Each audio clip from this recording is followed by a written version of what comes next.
asam pedas ikan kaci berterung. Memang sedap sangat asam pedas ni. Siapa lagi tak puji kalau diri sendiri. Caranya mudah saja. Mula-mula kita tumiskan bawang ros yang kita dah mayang dalam 3-4 biji.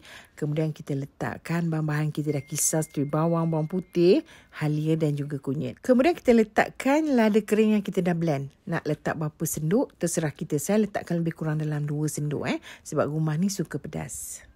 Kita tumiskan bahan-bahan kita ni tadi sehingga pecah minyak. Dan minyak jangan banyak-banyak sangat.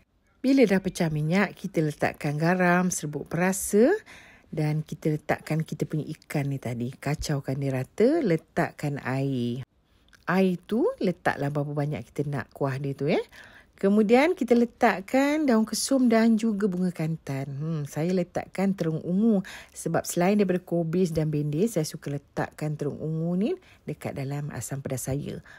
Jangan lupa letakkan serai. Tadi saya lupa pula nak letakkan serai. Jadi saya campakkan kemudian. Kemudian kita letakkan asam jawa. Asam jawa tu agak-agaklah letak nak banyak mana. Kita biarkan kita punya masakan ni tadi mendidih dan ikan kita betul-betul masak. Bila dah masak, matikan api. Siaplah sudah masakan kita hari ni. Makan pula bersama dengan nasi angat-angat. Nikmat sangat. Cubalah.